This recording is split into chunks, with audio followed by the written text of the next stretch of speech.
Hey folks, I'm doing something a little different today. It's been vids of a lot of Call of Duty gameplay so far, but today I'm bringing you a review of a new Stellaris mod called Stellar Survival.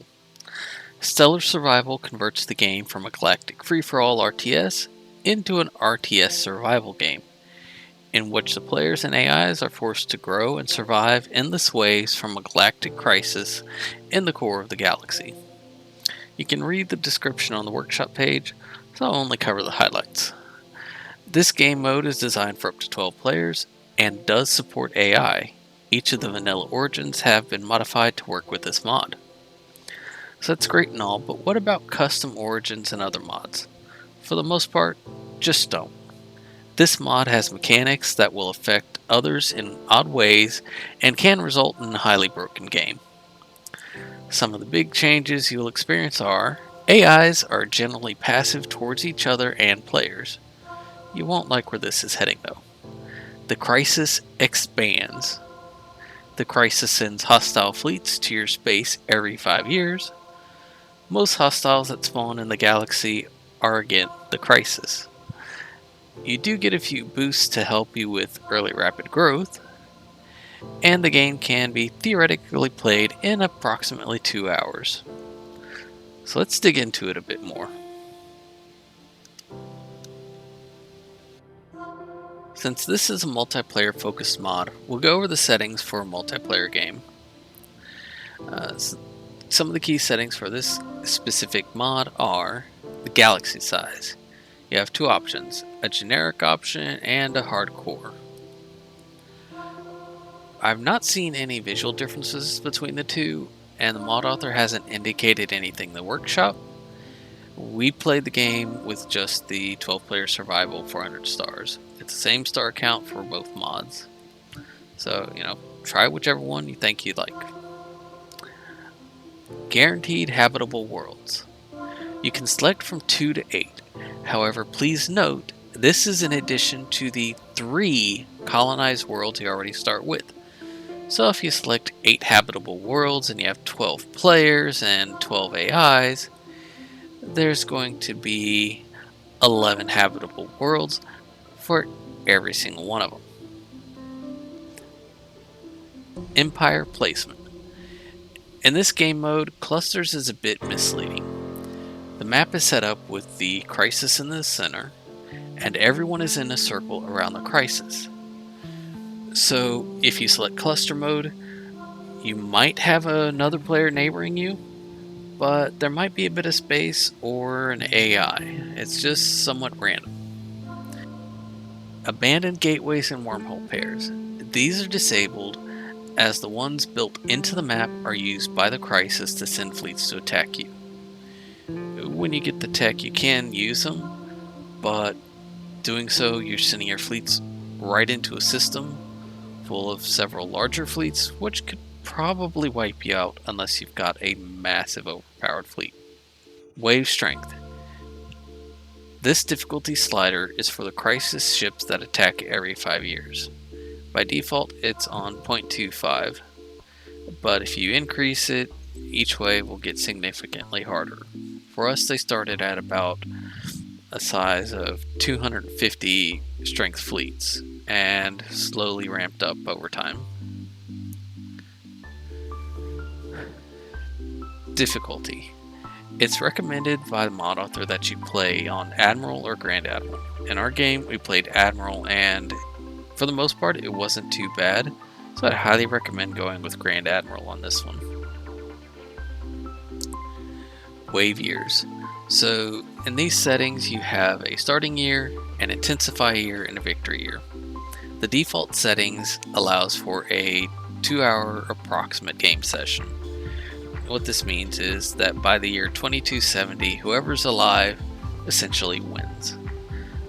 If you want to actually play longer, go to just whoever survives or defeats the crisis, you can actually turn the victory year off. Waves intensify year. This means that at this point in time, the waves will start getting significantly harder. You really don't want to lower this unless you're looking for a highly difficult game. even though there are some bonuses for early starts. Wave starting year. It does say it starts in 2220, and this is true, but you're going to find that there's a lot of AI fleets just lurking around in the galaxy that you'll come across.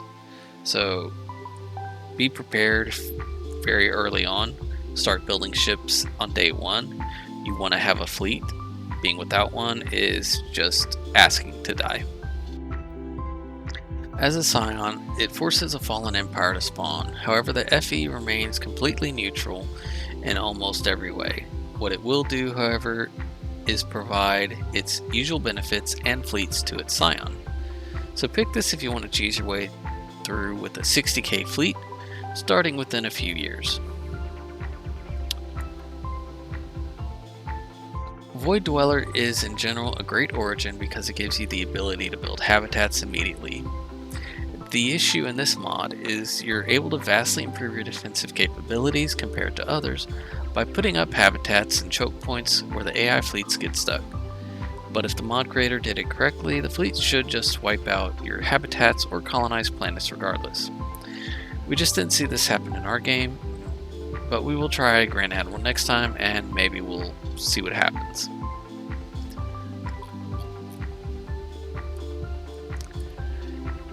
Imperial Fiefdom is a newer origin which makes the player a subject of an advanced AI. This grants you the protection of your overlord, but in addition you get bonuses from them depending upon your subject type. For example, the Bastion gets a few free ships and the tech to build destroyers on day one. While not as overpowered as Scion, it's still a leg up militarily compared to other players.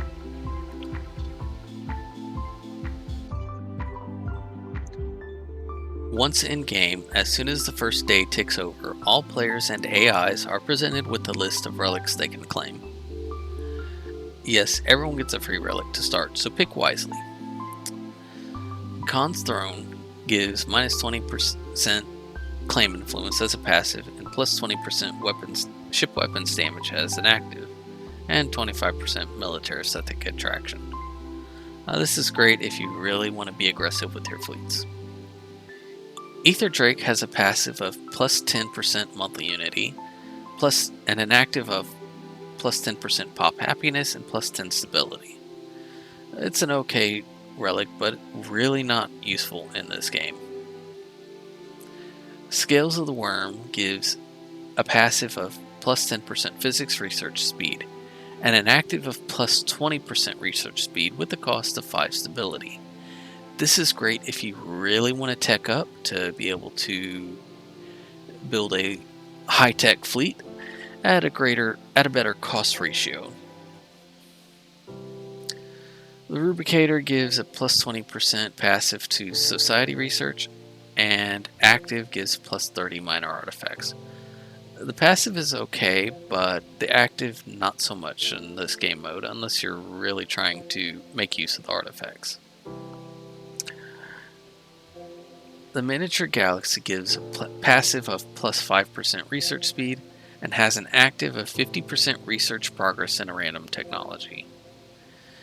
This active would be great on some long-term research, but in general, you're probably going to want to increase your actual tech production speed in the settings, so I wouldn't really use this one. The Omni Codex gives a plus 1 gene modification point and an active of spawning pops of random extinct species on any one of your planets. This is the one I went with, and I really didn't find it useful. Every bit of my Unity was going into actually upgrading my Unity trees, so I'd really recommend either going with Khan's Throne or with Scales of the Worm. Of the two, Scales of the Worm is probably the more beneficial in long-term gameplay.